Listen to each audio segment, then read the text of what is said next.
Bonjour, pour la vidéo d'aujourd'hui, on va présenter le cours métiers et formation.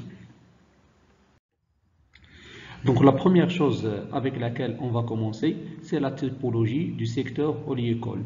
Donc le secteur oléicole, c'est le secteur qui contient la partie amont agricole, c'est la partie verger, la ferme de l'olivier, et la partie aval, c'est la partie transformation, commercialisation. Donc pour la typologie de la filière, on a trois principales étapes. Comme on a vu dans le cours, c'est d'abord la première chose, la production agricole. Donc c'est la production des olives, elle est faite par les oléiculteurs. Aussi, par la suite, après la fabrication ou plutôt la production des olives, on passe à la phase de la transformation. La transformation, ça veut dire la trituration des olives pour donner l'huile d'olive ou la conservation des olives pour donner les olives de table. Et aussi, il y a d'autres sous-produits issus de l'olivier. Donc, elle est faite par les unités de valorisation qui donnent une valeur de plus pour notre produit. Après la valorisation de nos olives, il y a la troisième étape, c'est la commercialisation. Elle est effectuée par les grossistes, les détaillants et aussi par l'achat direct par les consommateurs, comme on fait aujourd'hui. On peut aller chez des fermes et acheter les olives, les triturer et les consommer dans nos diordiennes. D'accord? Pour le plan Maroc vert, c'est une stratégie nationale à long terme. Donc, c'est une stratégie mise en place en 2008 par le Maroc qui concerne le secteur de l'agriculture et l'agro-industrie. Donc, c'est toute la filière agricole. Donc, toutes les filières agricoles sont concernées par cette stratégie. Et aussi, elle a pour but de faire de ce domaine le principal levier de croissance dans les années à venir. Donc entre 2008 et 2020, le Maroc a dessiné une stratégie agricole qui permet d'augmenter la productivité, d'augmenter la rentabilité et aussi de favoriser les zones marginalisées dans le monde rural.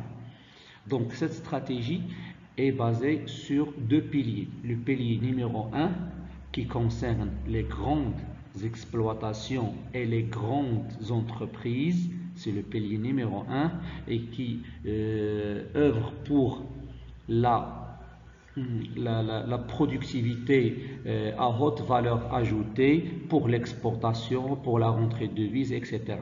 Et aussi, il y a le pilier numéro 2, c'est pour l'agriculture solidaire, entre parenthèses pour les petits agriculteurs.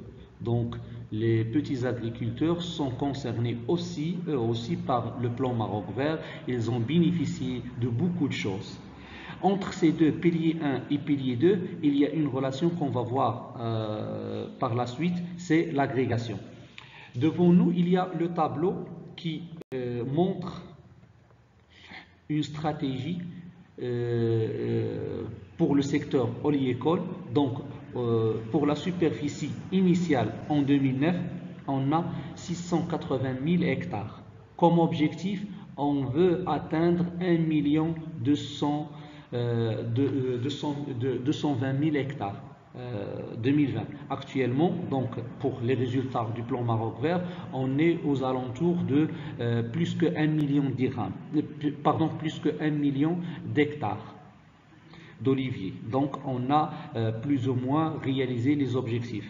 Pour la production, en 2009, on a 70 000 hectares, on a 70 000 tonnes d'olives ça veut dire une production d'huile d'olive. Actuellement, on dépasse les 330 000 tonnes d'huile d'olive. Pour les olives de table, on a produit en 2009 80 000 tonnes d'olives de table. Actuellement, on discute, on parle de 320 000 tonnes d'olives de table. Donc, sur la production nationale. Vous allez voir sur la vidéo 6 juin aussi la productivité des pays du monde et les pays arabes en termes des olives. Donc c'est inclus les olives pour l'huile d'olive et aussi les olives de table. Pour la consommation interne aussi, on a des objectifs. On a le chiffre initial, une consommation de 2 litres par habitant, pour objectif d'avoir 4 litres actuellement. Les olives de table aussi, on a une consommation nationale par habitant de 3 kg et on veut atteindre les 5 kg ces années 2020. Pour l'exportation de l'huile d'olive et des olives de table, c'est très intéressant, très ambitieux comme stratégie, c'est de passer de 16 000 tonnes d'huile d'olive à 150 000 tonnes. Et aussi les olives de table, 120 000 tonnes. Et pour les olives de table, de passer de 60 000 à 150 000. Donc ce sont des objectifs très ambitieux comme on a parlé. Nos objectifs doivent être des objectifs SMART.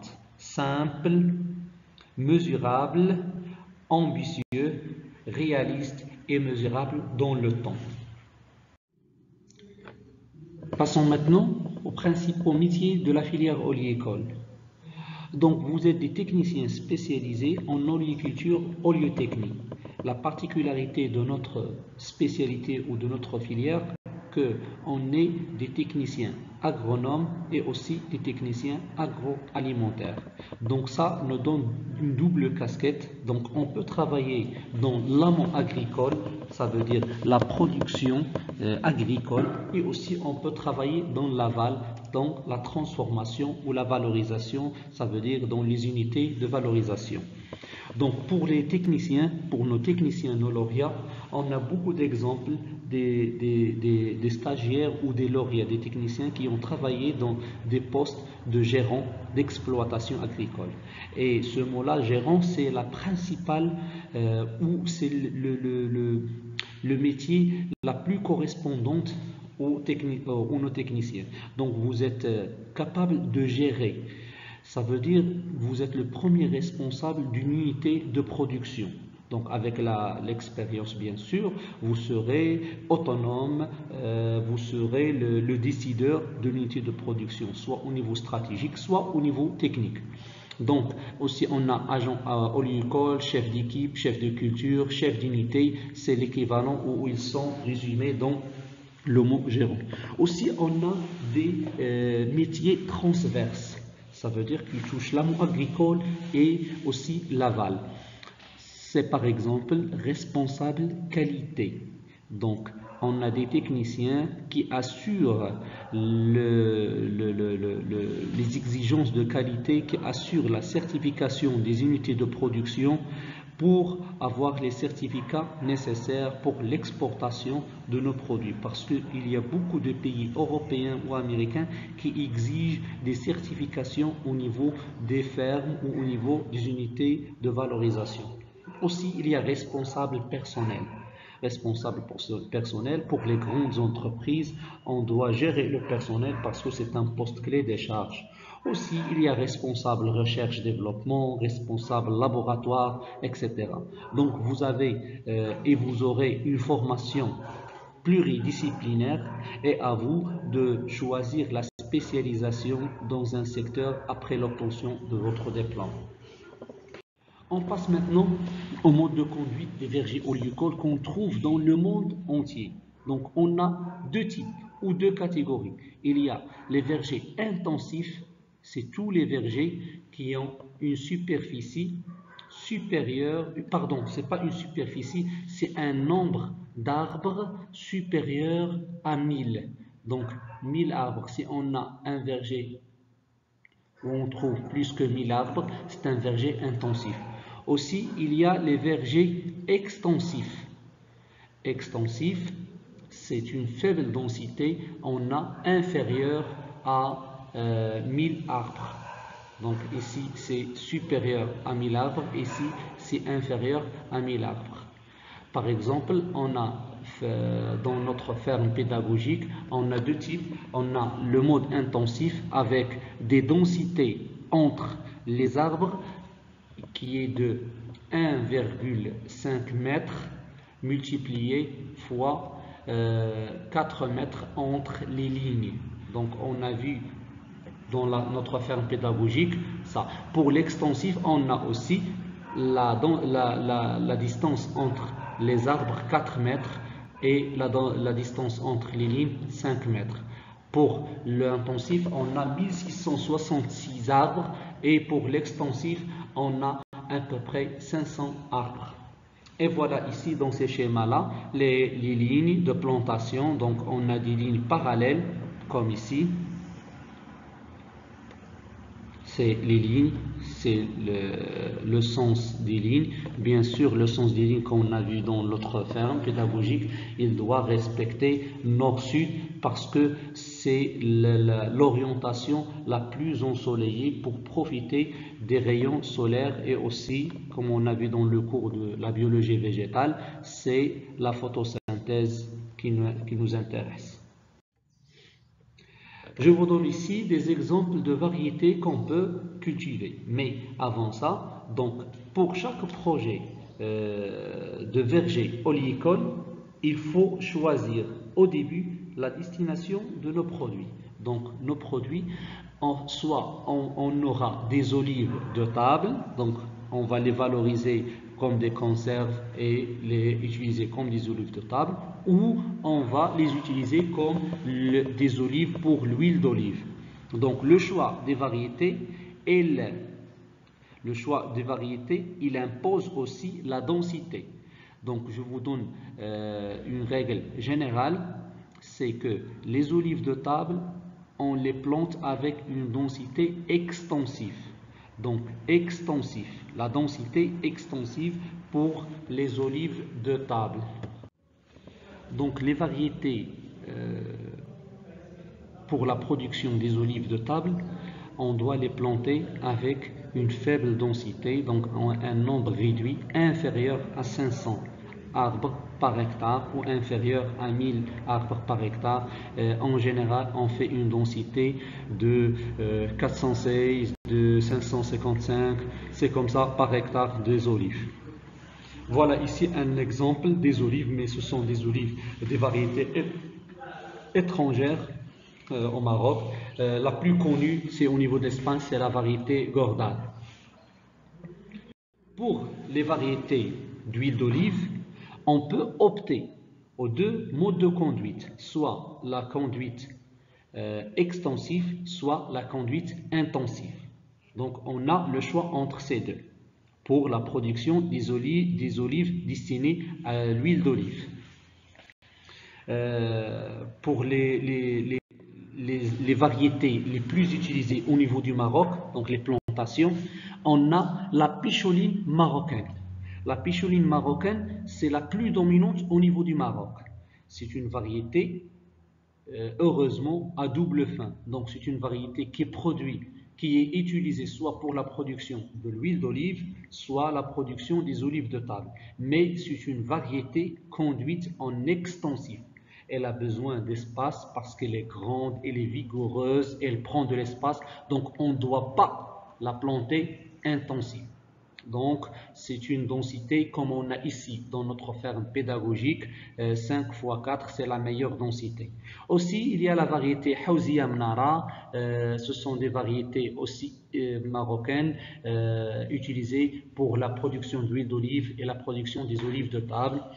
La même densité que la picholine marocaine. Il y a la picholine de Languedoc, c'est une variété étrangère, variété espagnole, utilisée pour la production des olives de table, essentiellement des olives de table. On a la variété Arbequina, c'est une variété espagnole pour la production de l'huile d'olive, exclusivement huile d'olive, utilisée surtout pour une densité très élevé de 1600 arbres et plus, donc c'est la conduite intensive.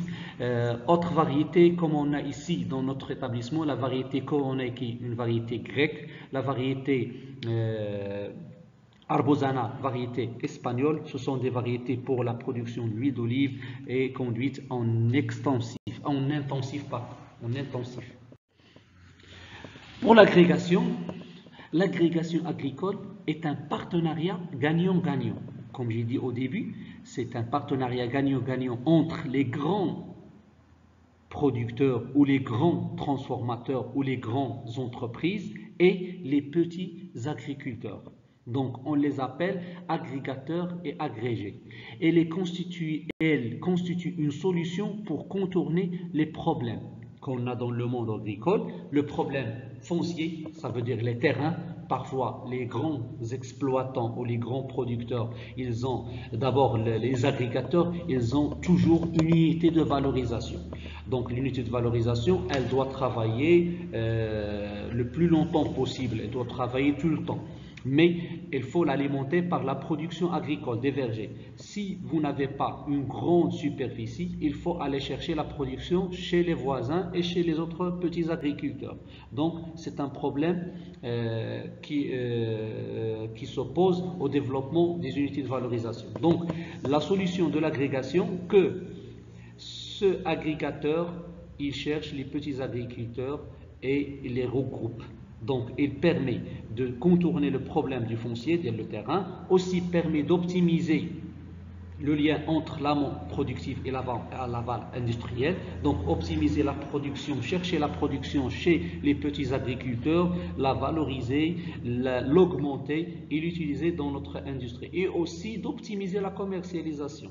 Donc, si vous avez une grande quantité de production et voulez-vous négocier avec les acheteurs, donc vous aurez une force de négociation. C'est pas si vous avez une petite quantité, les gens ils vont pas s'intéresser à vous. Elle contribue à la généralisation des bonnes pratiques agricoles. Donc, si on part dans le but d'un partenariat entre les grands agriculteurs qui ont les moyens humains, techniques et financiers, ils vont nous aider à développer les petits agriculteurs. Donc, par la mobilisation de nos ressources. Par exemple, j'ai un agriculteur qui a recruté 3 techniciens et 2 ingénieurs. Ces techniciens et ingénieurs, ils vont encadrer les petits agriculteurs qui ont une petite exploitation et qui ne peuvent pas recruter un technicien ou un ingénieur. Donc, ils vont bénéficier d'une visite ou d'un encadrement de près par l'agrégateur. Aussi facilite l'accès au financement et aux entrants agricoles, comme on a donné l'exemple. L'agrégateur, il va acheter la quantité totale des engrais ou des intrants, les produits phytosanitaires ou n'importe quoi. Il va l'acheter au prix des grossistes. Donc, il va gagner un peu de marge et va les vendre. Et le petit et les grands agriculteurs, ils vont gagner une marge très très importante. Et aussi, il permet un partage naturel des risques entre l'agrégateur et les agrégés. Donc, les risques de la production. Voici ici, il y a un lien pour regarder la vidéo qui concerne l'agrégation. Voilà, vous trouvez sur cette vidéo la productivité des olives au niveau international et au niveau des pays arabes entre les années 1961 et 2018. On observe que les pays, l'Espagne, l'Italie, la Grèce sont les premiers pays dans les années 60. Le Maroc, elle est classé 5e ou 6e au niveau international.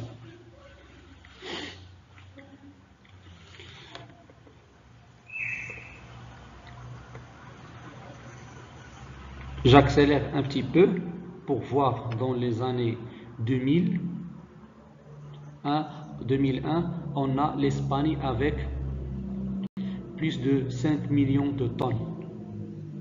Le Maroc, il concurrence la Syrie, la Tunisie, la Turquie. Voilà, on passe dans les années 2010. Pardon. Ici, c'est dans le monde arabe seulement.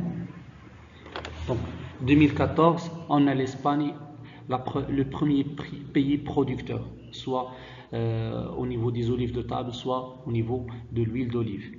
Il est suivi soit par l'Italie ou la Grèce, la Tunisie et le Maroc